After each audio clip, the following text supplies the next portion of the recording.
Inilah kisah menyedihkan wafatnya anak-anak Rasulullah. Qasim adalah anak pertama Rasulullah dari Khadijah. Ia wafat saat masih kecil. Begitu pula dengan Abdullah, juga dikenal sebagai Ath-Thayyib atau At-Tahir, yang juga wafat saat masih bayi. Wafatnya dua anak laki-laki ini menjadi sumber kesedihan mendalam bagi Rasulullah. Orang-orang musyrik bahkan mengejek beliau dengan sebutan Abtar, terputus keturunannya, karena tidak memiliki anak laki-laki yang hidup. Maka turunlah surah Al-Kautsar sebagai hiburan dan penguat dari Allah. Ibrahim adalah anak Rasulullah dari istri beliau yang bernama Maria Al-Qibtiyah. Ia lahir di Madinah dan sangat dicintai oleh Rasulullah. Ketika Ibrahim sakit keras dan kemudian wafat pada usia 16-18 bulan, Rasulullah sangat bersedih. Rasulullah menggendong Ibrahim yang sedang sekarat dan air mata beliau menetes. Anas bin Malik meriwayatkan, Rasulullah masuk menemui Ibrahim yang sedang menghembuskan nafas terakhirnya. Mata beliau bercucuran air mata. Abdurrahman bin Auf berkata, "Wahai Rasulullah, apakah engkau menangis juga?" Rasulullah bersabda, "Wahai Ibnu Auf, ini adalah rahmat." Kemudian beliau bersabda, "Sesungguhnya mata ini menangis dan hati ini bersedih, tetapi kami tidak mengatakan, kecuali yang diridai oleh Rabb kami. Wahai Ibrahim, sesungguhnya kami bersedih atas kepergianmu." Kemudian putri Rasulullah bernama Zainab. Dia wafat setelah mengalami sakit akibat luka-luka dari hijrahnya ke Madinah. Ia sempat ditahan oleh Quraisy di Makkah dan mengalami kesulitan. Lalu Ruqayyah wafat saat perang Badar.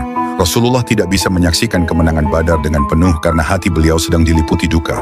Dan yang terakhir adalah Fatimah Az-Zahra, merupakan putri yang paling dicintai Rasulullah dan satu-satunya yang wafat setelah beliau. Ketika menjelang wafat, Rasulullah membisikkan sesuatu kepada Fatimah.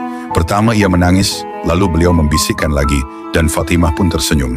Setelah Rasulullah wafat, Aisyah bertanya kepada Fatimah tentang hal itu, dan Fatimah menjawab, "Ayahku membisikkan kepadaku bahwa beliau akan segera meninggal, maka aku menangis. Kemudian beliau membisikkan lagi bahwa aku akan menjadi orang pertama dari keluarganya yang menyusulnya, maka aku pun tersenyum." Fatimah wafat hanya 6 bulan setelah meninggalnya Rasulullah. Inilah kisah menyedihkan wafatnya anak-anak Rasulullah.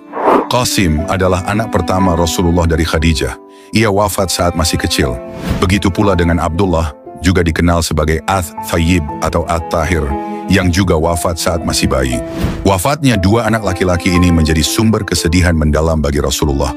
Orang-orang musyrik bahkan mengejek beliau dengan sebutan Abtar, terputus keturunannya, karena tidak memiliki anak laki-laki yang hidup. Maka turunlah surah Al-Kautsar sebagai hiburan dan penguat dari Allah. Ibrahim adalah anak Rasulullah dari istri beliau yang bernama Maria Al-Qibtiyah. Ia lahir di Madinah dan sangat dicintai oleh Rasulullah. Ketika Ibrahim sakit keras dan kemudian wafat pada usia 16-18 bulan, Rasulullah sangat bersedih. Rasulullah menggendong Ibrahim yang sedang sekarat dan air mata beliau menetes.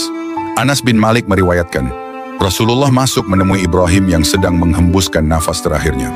Mata beliau bercucuran air mata. Abdurrahman bin Auf berkata, "Wahai Rasulullah, apakah engkau menangis juga?"